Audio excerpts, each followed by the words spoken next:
আসসালামু আলাইকুম। কেমন আছেন সবাই?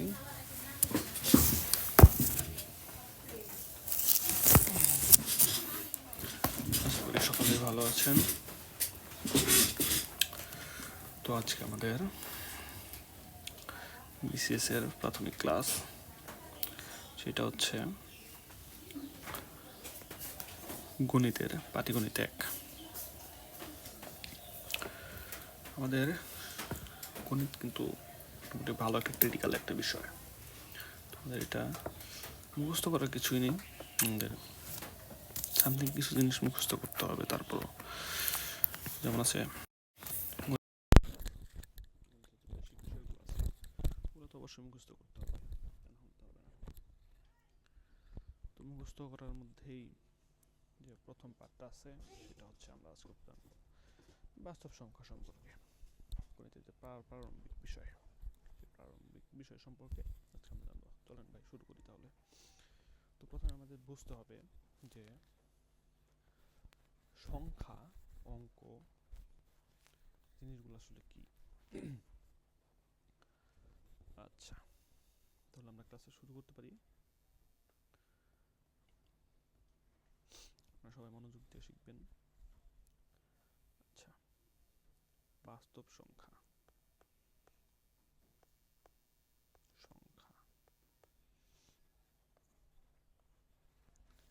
বাস্তব সংখ্যা।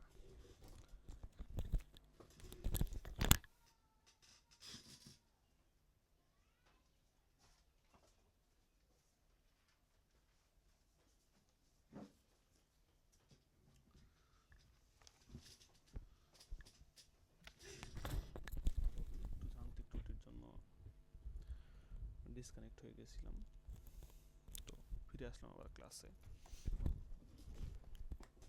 আপনাদের কোনো প্রশ্ন থাকলে আপনারা আমার কমেন্ট বক্সে জানিয়ে দেবেন। যদি কারোর মাঝে কোনো প্রশ্ন থাকে, চেষ্টা করবো আপনার প্রশ্নের সমাধান করে দেওয়ার জন্য। তোমরা ক্লাস শুরু করি আজকে। প্রথমে শিখবো হচ্ছে বাস্তব সংখ্যা। বাস্তব সংখ্যা আসলে কোনগুলো, আমাদের এইগুলো বুঝতে হবে প্রথমে। আমরা সাধারণভাবে বলতে পারি যে সংখ্যা প্রকাশক চিহ্নগুলোকে আমাদের ক্লাস বাস্তব সংখ্যা হতে পারে, কিন্তু বাস্তব সংখ্যা হচ্ছে হেডিংস। আমাদের জানতে হবে প্রথমে অঙ্ক সম্পর্কে, ঠিক আছে? যেমন বাস্তব অবাস্তব সব ধরনের সংখ্যাই জানবো। যা প্রথমে বাস্তব সংখ্যাটাই শিখি। বাস্তব সংখ্যাটা কি? যে সকল সংখ্যার ফলাফল, যে সকল সংখ্যার বর্গের ফলাফল সর্বদা ঋণাত্মক অথবা ধনাত্মক আসবে, সেগুলো হচ্ছে বাস্তব সংখ্যা। আমরা প্রথমে দেখি, সংজ্ঞাটা লিখি। সংজ্ঞা: যে সকল সংখ্যার বর্গের ফলাফল ধনাত্মক অথবা অঋণাত্মক, অঋণাত্মক মানে কিন্তু ধনাত্মক নয়, জিনিসটা বুঝতে হবে। ধনাত্মক হতে পারে, তবে অঋণাত্মকের একটা মান আছে, মানে ঋণাত্মকটা নয়, বুঝতে হবে। অঋণাত্মক, সেগুলোকে আমরা বাস্তব সংখ্যা বলবো।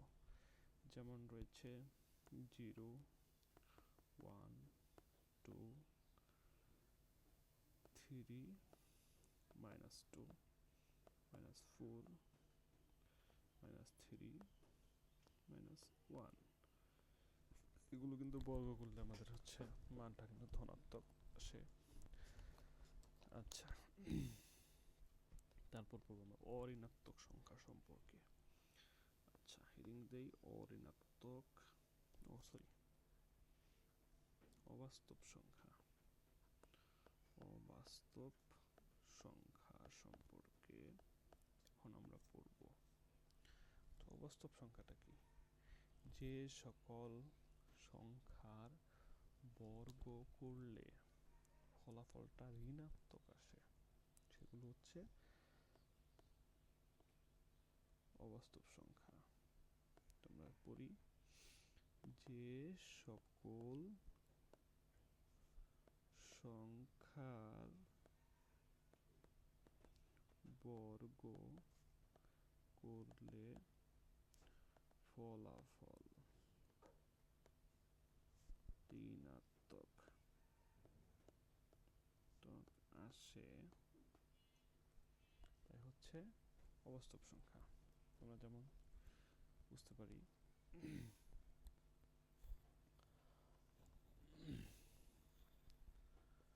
√-5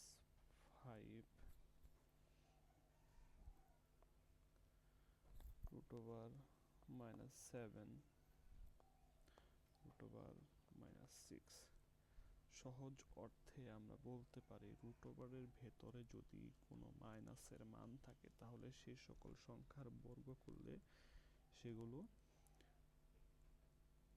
অবাস্তব সংখ্যা হবে, কারণ এদের বর্গের ফলাফল মূলত মাইনাস আসবে বা ঋণাত্মক আসবে। যেমন আমরা একটা ফলাফল চেষ্টা করি দেখার প্রমাণ করার চেষ্টা করি -5কে বর্গ করলে, আচ্ছা এখানে স্কোয়ার, এই স্কোয়ার আর এই রুট আবার যদি চলে যায় তাহলে দেখেন কি হয়, থাকে শুধু -5, তাহলে এটা কিন্তু ঋণাত্মক ঋণাত্মক ঋণাত্মক। আর শুধু √5কে যদি আমরা হচ্ছে স্কোয়ার করি বা বর্গ করি তাহলে কিন্তু ফলাফল আসে কিন্তু হচ্ছে দুইটা √5 ইন্টু √5, তাহলে কিন্তু দুইটা √5 কিন্তু একটা 5 হয়ে যায়, এটা কিন্তু ধনাত্মক মান ধনাত্মক মান। ঠিক আছে, আচ্ছা এখন আমরা একটা জিনিস বারবার লক্ষ্য করলাম, সংখ্যা, এই যে সংখ্যা সংখ্যা জিনিসটা কি, সংখ্যা এবং অঙ্ক এই জিনিসটার মধ্যে আমাদের কিছু কনফিউশন থেকে যায়। আমরা এখন সংখ্যা বা অঙ্কের মধ্যে কনফিউশন দূর করব। প্রথমে পড়ব হচ্ছে অঙ্ক। অঙ্ক সাধারণ অর্থে সংখ্যা প্রকাশক, সংখ্যা দেখেন ভাই, সংখ্যা প্রকাশক প্রকাশক চিহ্নগুলোকে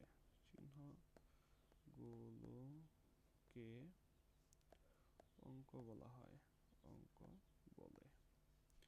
যেমন হচ্ছে 500, 700, 14, এখানে এটা একটা অঙ্ক, এটা একটা অঙ্ক, এটা একটা অঙ্ক, এটা একটা, এটা একটা, এটা একটা, এটা একটা, এটা একটা। আচ্ছা তাহলে এই সংখ্যাগুলোকে ভেঙে ভেঙে পড়লে আমরা পাবো হচ্ছে অঙ্ক, এখানে অঙ্ক আছে 3টি, একটি হচ্ছে 7, একটি হচ্ছে 0 আর একটি হচ্ছে 0। আচ্ছা তো অনেকবার অনেক জায়গায় প্রশ্ন হয়, চাকরির পরীক্ষায় প্রশ্ন হয় যে আসলে অঙ্কের পরিমাণটা কি পরিমাণ হতে পারে, যেমন আছে গণিত বইয়ে সর্বমোট অঙ্ক আছে কতটি, আচ্ছা সর্বমোট অঙ্কের পরিমাণ হচ্ছে 10টি। আচ্ছা কি কি আমরা সেটা জানবো, 0, 1, 2, 3, 4, 5, 6, 7, 8, 9, 10। এটা কিন্তু হলো না, 10 কিন্তু লেখা যাবে না, এই পর্যন্তই শেষ। এখানে যে এই যে অঙ্কগুলা রয়েছে এই অঙ্কগুলার মধ্যে থেকে এটার সাথে কিন্তু এটা কিন্তু একটা বিশেষ একটা অঙ্ক। ঠিক আছে, এই শূন্য সম্পর্কে আমরা মনে রাখবো যে শূন্য যে আবিষ্কার করেছে তিনি কিন্তু আমাদের আগে তো আমাদের বাংলাদেশ ও ভারতবর্ষের অন্তর্ভুক্ত ছিল। ঠিক আছে, সে ভারতবর্ষ থাকাকালীন এই অঙ্কটা আমাদের ভারতবর্ষের এক বিখ্যাত দার্শনিক আবিষ্কার করেছিল, যার নাম হচ্ছে আর্য, সরি সরি সরি বানান একটু ভুল হয়ে গেছে, মিস্টেক হয়ে গেছে, আর্যভট্ট। ইনি কিন্তু এই শূন্য আবিষ্কার করেছিলেন, আমাদের এগুলো মনে রাখতে হবে, এটা অনেক সময় এসে যায়। আচ্ছা এখন আমরা সংখ্যার সম্পর্কে জানবো। সংখ্যা সংখ্যা জিনিসটা আসলে কি? মৌলিক অর্থে আমরা বলতে পারি হচ্ছে একাধিক অঙ্ক, এক বা একাধিক অঙ্ক, একাধিক অঙ্ক ব্যবহার করলে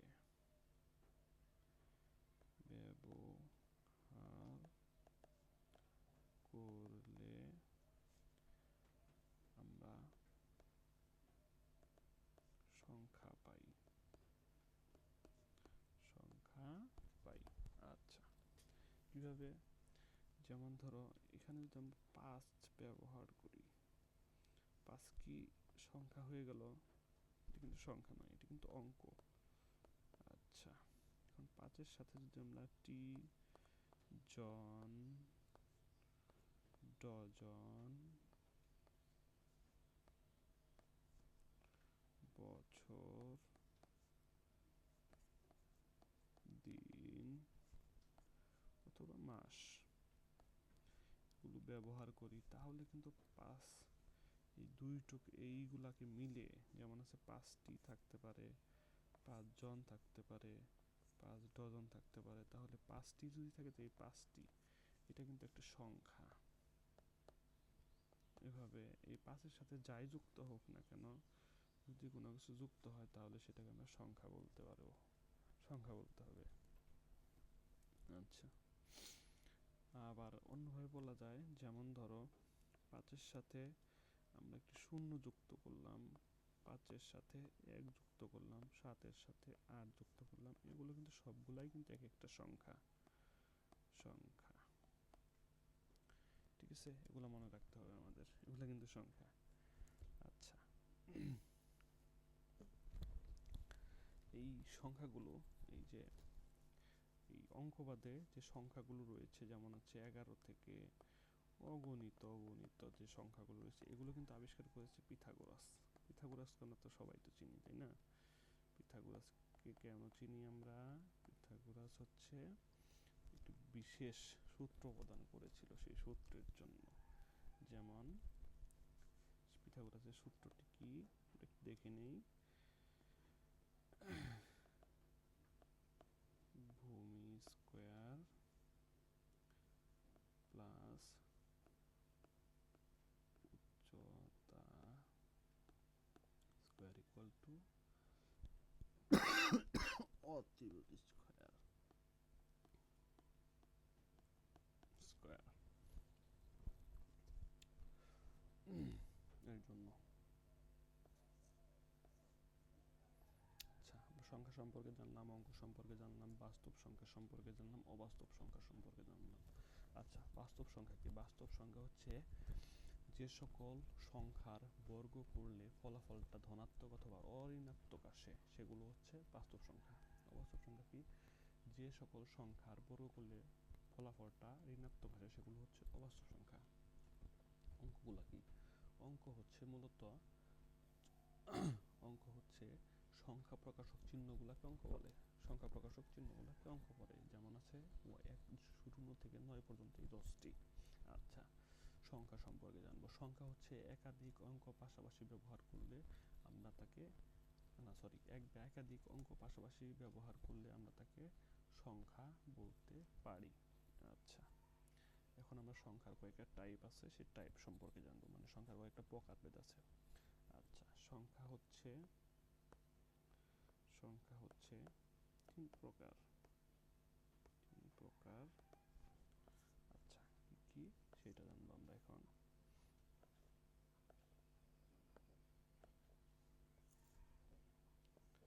প্রথমটি হচ্ছে ধনাত্মক, ধনাত্মক সংখ্যা। তারপরে হচ্ছে ঋণাত্মক সংখ্যা। আরেকটি আছে, এটি হচ্ছে ইন্টারেস্টিং, সেটি হচ্ছে অঋণাত্মক সংখ্যা, অঋণাত্মক সংখ্যা। আমরা এখানে এই ঋণাত্মক সংখ্যাটা সম্পূর্ণভাবে আলাদা, আর অঋণাত্মক সংখ্যার মধ্যে একটা একটা অঙ্ক ব্যতীত অন্য যে সকল সংখ্যা ব্যবহৃত হবে সবগুলোর সাথে ধনাত্মক সংখ্যা অন্তর্ভুক্ত হবে। ধনাত্মক সংখ্যাটা অন্তর্ভুক্ত হবে, জিনিসটা আমাদের মাথায় রাখতে হবে। আচ্ছা, ধনাত্মক সংখ্যাটা আমরা এখন শিখব, সেটা হচ্ছে শূন্য অপেক্ষা বড় সকল সংখ্যাকে ধনাত্মক সংখ্যা বলে। ধনাত্মক সংখ্যা, ধনাত্মক সংখ্যা সম্পর্কে এখন আমরা জানব। ধনাত্মক সংখ্যা তাহলে কি হবে? শূন্য হতে বড় বা বৃহত্তর বড় সকল সংখ্যাকে, সকল সংখ্যাই কি ধনাত্মক সংখ্যা। মনে রাখবেন, যেমন আছে 1 2 3 4 0.5 0.1, এগুলো কিন্তু হচ্ছে ধনাত্মক সংখ্যা, মনে রাখতে হবে। তারপর আমরা পড়ব হচ্ছে ঋণাত্মক সংখ্যা সম্পর্কে। ঋণাত্মক সংখ্যা, আচ্ছা এখানে আমরা সহজভাবে পড়ব। এই একটা থেকে, ধনাত্মক সংখ্যা থেকে ঋণাত্মক সংখ্যাটাও মনে রাখব। শূন্য হতে ছোট বা ক্ষুদ্রতম, ছোট বা ক্ষুদ্রতম সকল সংখ্যাই ধনাত্মক, ঋণাত্মক, মনে রাখতে হবে। শূন্য কিন্তু ঋণাত্মক অথবা ধনাত্মক কোনোটি নয়, এই জিনিসগুলো আমাদের ক্লিয়ার থাকতে হবে। শূন্য কিন্তু ধনাত্মকের মধ্যেও পড়ে না, ঋণাত্মকের মধ্যেও পড়ে না, জিনিসগুলো আমাদের মাথায় অ্যাটাচ করে রাখতে হবে, ঠিক আছে? আচ্ছা, তাহলে কি হতে পারে? -1 -2 -3, সরি এখানে একটা মাইনাস হবে, -4 -0.5 -0.1 হতে পারে। এগুলো সব হচ্ছে ঋণাত্মক সংখ্যা। এখন জানবো আমরা অঋণাত্মক সংখ্যা সম্পর্কে। অঋণাত্মক সংখ্যা, অঋণাত্মক সংখ্যা, অঋণাত্মক সংখ্যাটা কি? এটা কিন্তু একটু গুরুত্বপূর্ণ, অবশ্যই অঋণাত্মক সংখ্যাটা মনে রাখবে। শূন্য সহ সকল ধনাত্মক সংখ্যাই কি সংখ্যা? অঋণাত্মক সংখ্যা। অঋণাত্মক সংখ্যা, আচ্ছা কিভাবে? যেমন শূন্য হতে পারে অঋণাত্মক সংখ্যা, কারণ শূন্য ঋণাত্মকও নয় ধনাত্মকও নয়, সেহেতু সেটি অঋণাত্মক হতে পারে। 1 হতে পারে, কিভাবে হতে পারে? 1 তো ঋণাত্মক নয়, কিন্তু এই যে আছে ধনাত্মক, শূন্য সহ ধনাত্মক, আচ্ছা এটা তো অঋণাত্মক, ঋণাত্মক যেহেতু নয় তাহলে তো অঋণাত্মক অবশ্যই। 2 হতে পারে, 3 হতে পারে, 0.5 0.1 হতে পারে। আচ্ছা, তাহলে আমরা পড়লাম কি কি, একটু রিভিশন করি। বাস্তব সংখ্যা, যে সকল সংখ্যার বর্গের ফলাফল সর্বদা ধনাত্মক বা অঋণাত্মক হয় সেগুলো হচ্ছে বাস্তব সংখ্যা। অবাস্তব সংখ্যা কি? যে সকল সংখ্যার বর্গ করলে ফলাফলটা ঋণাত্মক হয় সেগুলো হচ্ছে অবাস্তব সংখ্যা।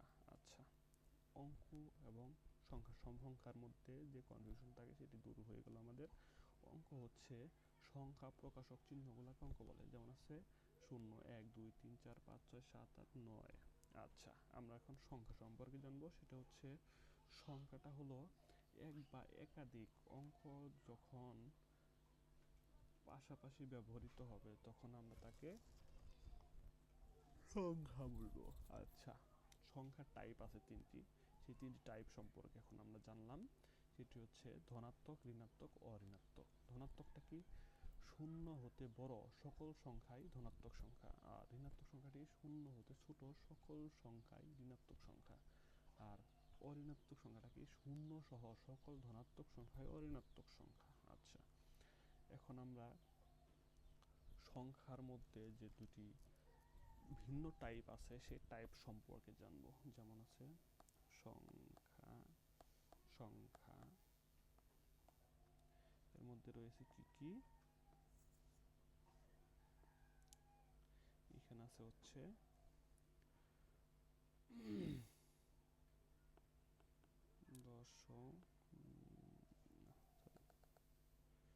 এখানে আছে হচ্ছে পূর্ণ সংখ্যা, পূর্ণ সংখ্যা। এখানে আছে হচ্ছে ভগ্নাংশ সংখ্যা, ভগ্নাংশ।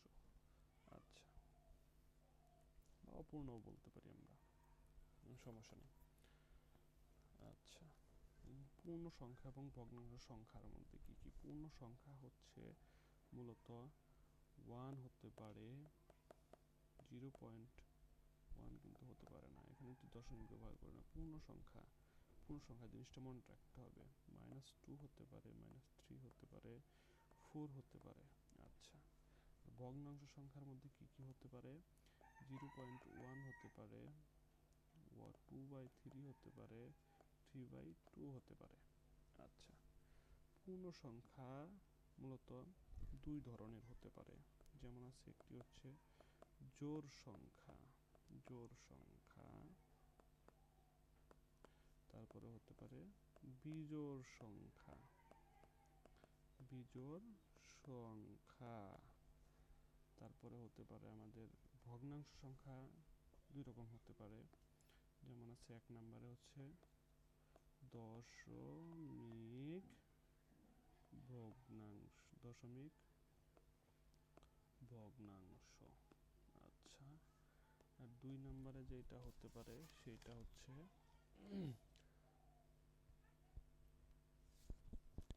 সাধারণ, সাধারণ ভগ্নাংশ, ভগ্নাংশ। আচ্ছা, জোড় কোনগুলা? জোড়ের সূত্র, সংজ্ঞাটা আমরা এভাবে লিখব। যেমন আছে জোড়, জোড়, জোড়টা কাকে বলে?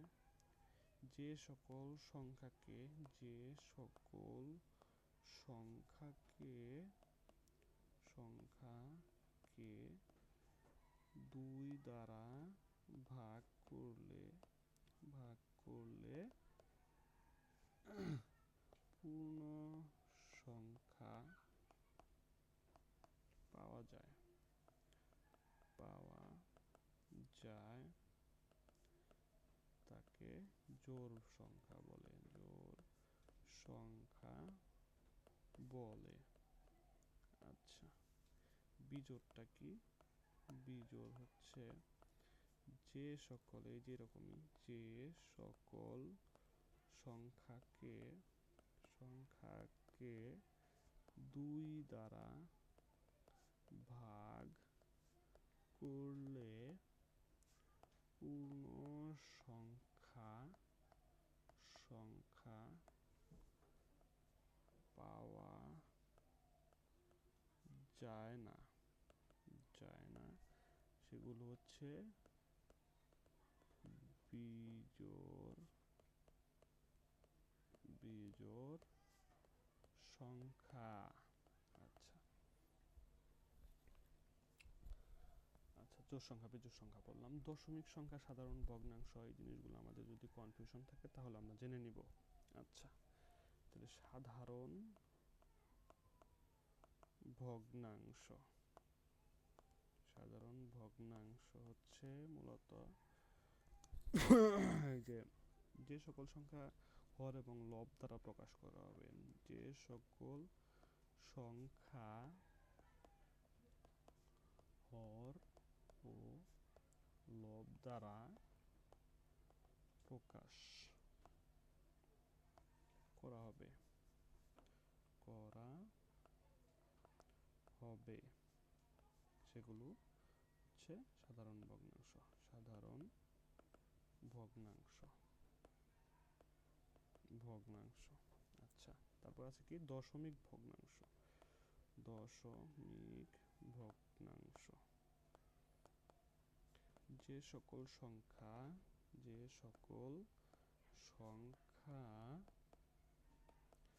দশমিক আকারে প্রকাশ করা হবে সেগুলো দশমিক ভগ্নাংশ। আচ্ছা, তারপর আবার পূর্ণ সংখ্যার আরো একটি টাইপস আছে, সেটি হচ্ছে স্বাভাবিক সংখ্যা। স্বাভাবিক সংখ্যা। আচ্ছা, স্বাভাবিক সংখ্যাটা কি, এই জিনিসগুলো আমাদের মনে রাখতে হবে। স্বাভাবিক সংখ্যা হচ্ছে মূলত শূন্য বাদে 1 থেকে 2, 3, 4, 5 মানে যেগুলো আমাদের ঋণাত্মক নেই সেগুলো অগণিত পর্যায়ে চলতে থাকবে। আচ্ছা, এগুলো হচ্ছে স্বাভাবিক সংখ্যা। স্বাভাবিক সংখ্যার মধ্যে আবার টাইপস আছে দুইটি, সেটি হচ্ছে মৌলিক সংখ্যা এবং যৌগিক সংখ্যা। মৌলিক, আর 2 নম্বর আছে যৌগিক। আচ্ছা, যৌগিক সংখ্যাটা কি?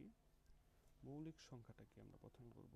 মৌলিক সংখ্যা হচ্ছে যার উৎপাদক শুধু দুইটি। আর যৌগিক সংখ্যা হচ্ছে 2 এর অধিক উৎপাদক যাদের, যে সকল সংখ্যার উৎপাদক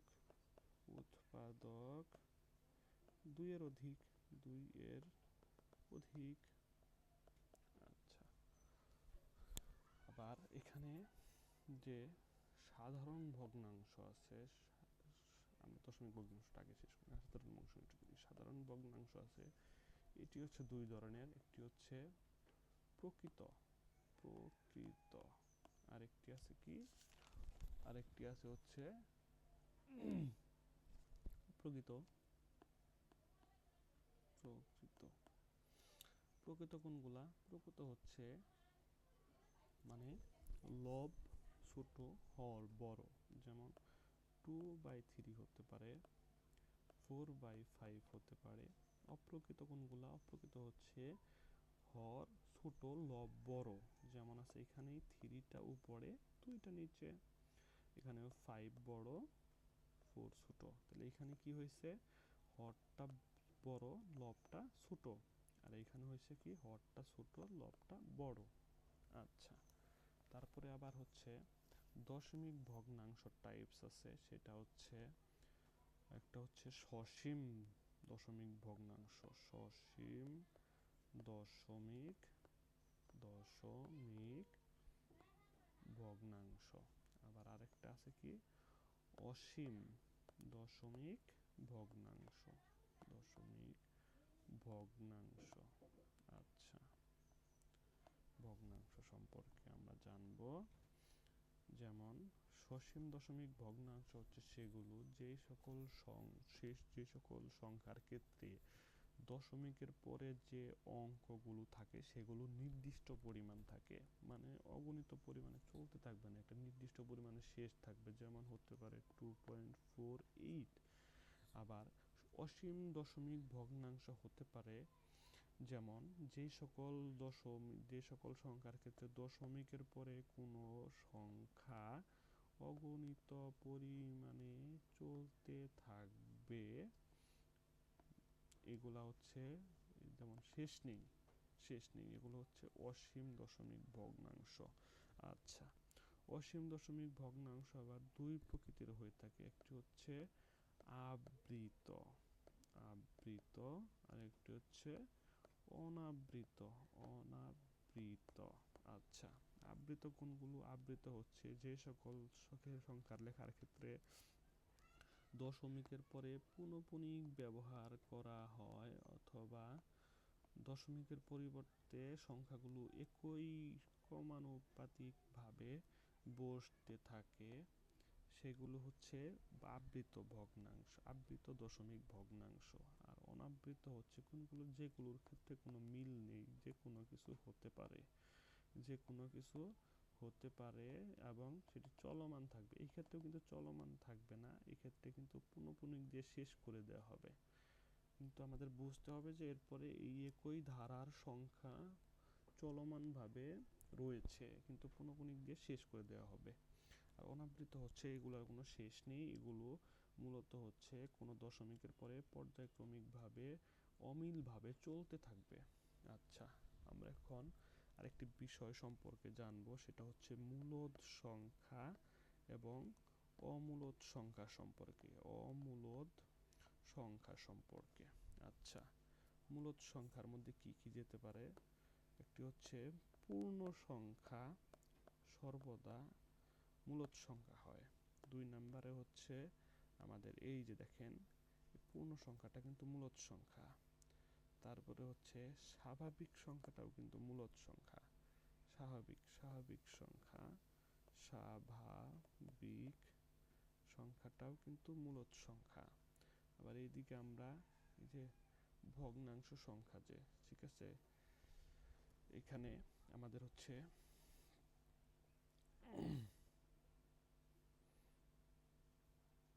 মূলদ সংখ্যার মধ্যে যেতে পারে হচ্ছে আবৃত ভগ্নাংশ সংখ্যা। আচ্ছা, 3 নম্বরে লিখি আবৃত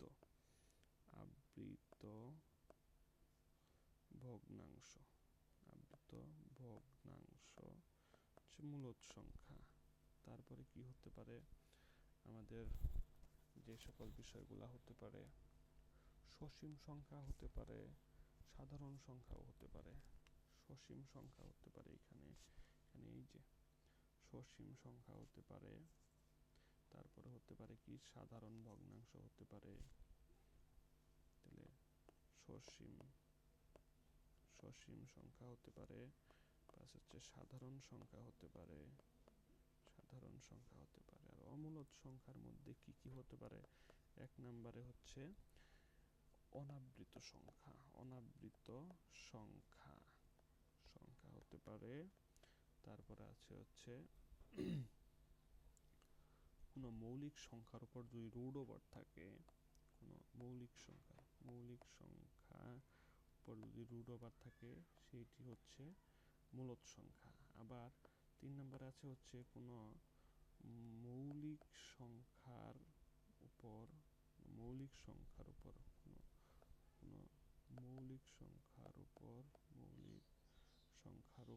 রুট ওভারে যদি কোনো মৌলিক সংখ্যা থাকে, মৌলিক সংখ্যার উপর যদি ভগ্নাংশ